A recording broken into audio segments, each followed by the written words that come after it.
복된 소식 아름다운 소리 AM 1590kHz 시카고 기독교 방송입니다.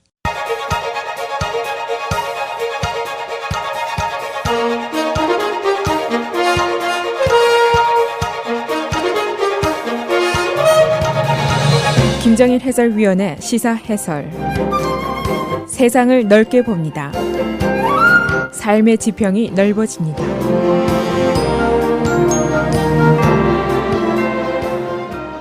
시사해설입니다. 도널드 트럼프가 지난 3일 동안 그야말로 악몽을 꾸고 있는 것 같습니다. 과연 그가 지금 이 시점에서 몰락할 것인가? 이것이 오늘 대부분 정치권들의 질문입니다. 전사한 육군 대위의 부친인 미스터 칸과의 대결에 이어서 어제는 전 공화당 대선 후보였던 존 맥케인 상원의원이 트럼프는 공화당 대표하는 사람이 아니다라고 공개적으로 반박을 했습니다. 또 그런가 하면은 억만장자인 워런 버핏이 트럼프, 그대와 내가 함께 텍스 리턴을 까자, 이렇게 아주 곤란한 제안을 했습니다. 트럼프가 ABC 뉴스와의 대담에서 러시아가 유크레인에 침공하지 않을 것이다 라고 말을 했는데, 이미 러시아는 2014년도에 크라이미아 합병까지 했는데 그야말로 엉터리 이야기를 한 것이죠. 게다가 어제 새로운 여론조사들이 발표가 됐는데 클린턴이 올라가고 트럼프가 떨어지고 있습니다. 이런 조사가 2개나 나왔습니다. 오늘은 트럼프의 악몽이 어디까지 와 있는지, 왜 이런 일이 갑자기 벌어지는지 여러 정치평론가들의 이야기를 종합해 보겠습니다. 어제도 미스터 칸과 그의 아내가 거의 전 언론을 누비고 다니면서 도널드 트럼프에 대한 공격을 놓치지가 않았습니다. 그런 정치인도 아니고 유명 인사도 아니지만은 칸의 맹공격에 대해서 트럼프가 큰 타격을 입고 있는 것이 틀림이 없습니다. 공교롭게 어제 민주당 전당대회가 끝나고 실시된 여론조사 결과들이 나와 있는데, CNN 조사에 따르면 클린턴 대 트럼프가 52대 43, 클린턴이 9%나 크게 앞섰습니다. 또 CBS 뉴스의 조사에 따르면 47% 41, 클린턴이 6% 앞섰습니다. 또 다른 여론조사가 있는데 워싱턴 포스트와 ABC 뉴스의 조사입니다. 75%가 트럼프의 인격 또는 품성에 대해서 의문을 던지고 있는 것으로 답변을 하고 있습니다. 제가 오늘 뉴스 준비를 하면서 주요 언론들의 편집을 쭉 훑어봤는데 저도 깜짝 놀랐습니다. 이 칼럼리스트들이 쓴 칼럼 제목이 한결같이 반 트럼프의 기치를 들고 있는 것을 볼 수가 있었습니다. 오늘 워싱턴 포스트의 제목들을 보면 이렇습니다. 트럼프의 큰 잘못, 트럼프는 크레이지인가, 트럼프의 잘못된 사실들, 공화당이 트럼프를 버리는데 아직 시간이 늦지 않았다. 이런 제목들이었습니다. 여러 언론들이 미스터 칸이 전당대회 단상에 서서 트럼프, 그대가 헌법을 알아? 라고 꾸짖었을 때 옳다. 이게 이제 플래시 포인트다. 이게 터닝 포인트가 될 것이다. 이런 예견들을 했었습니다만은 과연 이 예견이 맞는 것인가? 이런 질문들이 오늘 계속되는 그런 순간입니다. 그런데도 이 예견이 꼭 맞을 것이다라고 속단하기가 어려운 구석이 여러 개 있습니다. 바로 여기가 문제인데, 지금까지 한 14개월 됐죠. 선거전이 계속되면서 보통 때 같으면은, 또 보통 대통령 후보 같으면은 그야말로 넉다운이 될 일이 벌써 수십 번 넘게 일어났습니다. 그런데도 트럼프가 지금까지 건재합니다. 그 이유가 과연 무엇인가? 그 의문에 대한 풀이는 대충 이런 이야기들입니다. 이 금년도 선거 매우 비전통적인 선거로 꼽히고 있습니다. 또 비전통적인 대선 후보가 공화당 후보로 나왔습니다. 그래서 막말을 계속하고 사방에 적을 만들고 하면서도 예비선거에서 승리를 했고 공화당 예선 사상 최다의 득표를 달성했습니다. 또 지금 클린턴과 여론조사 결과를 보면 막상막하를 지금까지 기록해오고 있습니다. 그 이유가 과연 무엇일까? 첫째, 국민들의 기존 정치권, 기존 정치 시스템에 대한 불만이 아주 높다. 이것이 제일 중요한 이유입니다. 두 번째는 트럼프의 소위 정치적 수정, 개혁의 기치, 그러니까 political correctness, 여기에 공감하는 시민들이 굉장히 많기 때문이다. 그런 풀입니다. 그래서 트럼프가 기존 정치인이라든가 정치권에 대해서 막말을 해도 그의 지지자들이 이것을 용납했을 것이다. 그런 해석입니다. 어떤 사람은 트럼프가 방탄복을 입고 있는 것 같다. 언론과 정적들이 아무리 그를 공격해도 그가 끄떡도 하지 않더라. 그런 이야기를 하고 있습니다. 그러면 이번엔 뭐가 과연 다른 것인가? 트럼프의 공격 대상이 힘센 사람이 아니고 강자가 아니라 약자였기 때문이다. 다시 얘기해서 전쟁에서 아들을 잃은 부모와 시비를 걸었기 때문이다. 바로 이런 차이라는 풀이들을 하고 있습니다. 정치평론가인 데이비드 엑스렛, 오바마 대통령의 측근이었죠. 시카고 사람이고 시카고 트리뷴 기자를 역임했던 사람입니다. 이 사람의 얘기는 국민들은 트럼프가 강자 또는 높은 자를 공격할 때 감사를 느끼고 오히려 즐거워했을 것이다. 그러나 약자 그리고 명예스러운 가족에 대한 공격에 대해서는 그의 인격적 수준에 의문을 느끼고 있을 것이다. 이렇게 풀이를 했습니다.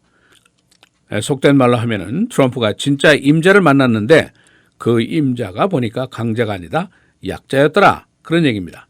이것은 바로 미국 국민들의 일반적인 정서를 대변하는 사건이다. 이렇게 볼 수도 있습니다. 그에 대한 인격적 수준에 대한 의문 오래 지속된 것입니다. 그런데 이번에 그의 자제력, 도덕성에까지 심각한 질문이 제기가 되고 있습니다. 조금 전에 말씀드린 여론조사 75%가 이런 의문을 가지고 있습니다.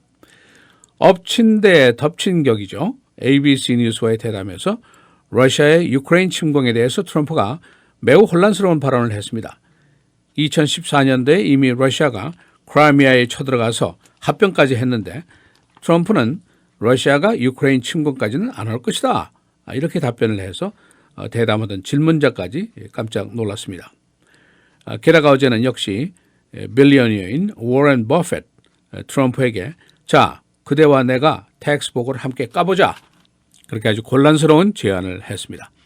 그러면서 워렌 버핏이 그대가 뭐 희생을 했다고 그대나 나나 모두 우리가 희생한 거 하나도 없어 라고 공박을 했습니다. 그리고 존 맥케인이 트럼프는 공화당을 대표하는 사람이 아니다라는 장문의 기고를 했고 제프 부시의 최고 자문관이었던 아주 골수 공화당원이 어제 공화당을 탈당했습니다. 독립을 선언했는데 이번 선거에서 자신은 힐러리 클린턴에게 투표를 던지겠다라고 선언을 했습니다. 더욱이 이번 전사자 가족과의 대결이 트럼프에게 큰 악재가 될 가능성이 높습니다. 왜냐하면 스윙 스테이트 중에 노스캐롤라이나, 플로리다, 버지니아가 들어있는데 이 세 주가 바로 군인 가족들이 많은 곳입니다. 또 예비역 장병들이 많이 거주하는 지역입니다. 그런데 만일 여기서 누가 지면은 그는 별 수 없이 선거에서 몰락하게 됩니다. 승승장구하던 트럼프가 의외의 임자를 만나서 지금 비틀거리고 있는데 그러나 이 타격이 계속될 것인가 아니면은 다시 회복이 될 것인가 이것은 확실치가 않습니다.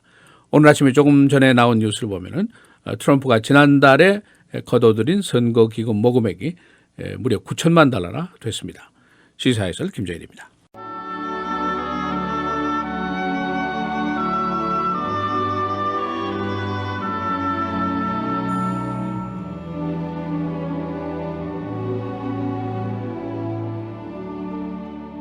이러므로 너희는 장차올 이 모든 일을 능히 피하고 인자 앞에 서도록 항상 기도하며 깨어있으라 하시니라.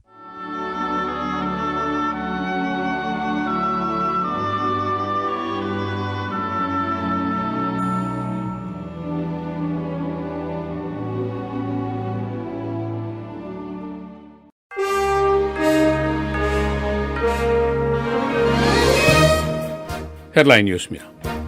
대선 여론조사 클린턴이 앞서기 시작했습니다. CNN 조사에 따르면 클린턴 대 트럼프 51대 43, 클린턴이 9% 앞섰습니다. 이는 민주당 전당대회와 트럼프의 전사자 부모와의 논쟁 등이 요인인 것으로 보입니다. 다른 조사에 따르면 국민의 75%가 트럼프의 인격에 대해서 의문을 갖고 있는 것으로 나타났습니다. 트럼프에 대한 악재가 어제 계속 발생했습니다. 트럼프의 러시아 유크레인 침공에 대한 실언과 함께 억만장자 워렌 버핏이 트럼프의 텍스 리턴 거부를 비난했습니다. 한편 존 맥케인은 트럼프의 군에 대한 입장이 공화당의 공식 입장이 아니라고 공개적으로 트럼프를 비난했습니다. 중국은 사우스 차이나시 침범 시에 이를 중국 재판에 회부하겠다고 경고했습니다. 중국은 남중국해의 거의 전 해역, 중국에서 800마일 떨어진 것까지 자신의 영해라고 주장하고 있습니다. 한편 헤이그 국제재판소는 중국의 주장을 불법이라고 판결했습니다. 오일가가 배럴당 39달러 86센트까지 떨어졌습니다. 지난 6월 51달러에서 22%나 떨어졌습니다. 이는 재고량 증가 그리고 미국의 채유 증가 때문입니다. 영국은 테러 위협을 현실적인 위협으로 받아들이고 있습니다. 런던 경찰국장은 테러가 언제 일어날 것인가가 문제이지 일어날 것인가가 문제가 아니라고 말했습니다. 영국 경찰은 테러 대피 지침을 전 국민들에게 교육했습니다. 금년도 미국의 자동차 세일이 순조로울 것으로 예상됩니다. 작년 세일 1,750만 대, 픽업 트럭의 판매량이 제일 많았습니다. 시카고 경찰이 몸에 부착하는 카메라가 작동하지 않고 있습니다. 경찰은 지난주에 발생한 18살 흑인 비무장 청소년의 경찰 사살 사건에 대한 비디오가 없다고 밝혔습니다. 경찰은 경찰 업무의 투명성 유지를 위해서 새 카메라 시스템을 만들었습니다. 시카고의 7월 살인사건 10년 만에 최악을 기록했습니다. 금년도 7월 살인사건 65건입니다. 작년 62건보다 더 증가했습니다. 금년도의 살인사건 벌써 400건을 넘어섰는데 작년 1년 동안의 살인사건이 490건이었습니다. 오바마 케어의 보험 프리미엄이 상승할 가능성을 보이고 있습니다. 블루크로스 등 보험사들이 23에서 45%의 상승을 예견하고 있습니다. 의료비 상승 때문입니다. 일리노이주는 보험사들의 제안을 8월 30일까지 검토하게 됩니다. 내일과 모레 무더위가 계속됩니다. 오늘 대체로 맑고 87도, 내일 맑고 흐리고 89도, 목요일 맑고 92도, 금요일 맑고 흐리고 84도, 토요일 맑고 흐리고 79도입니다.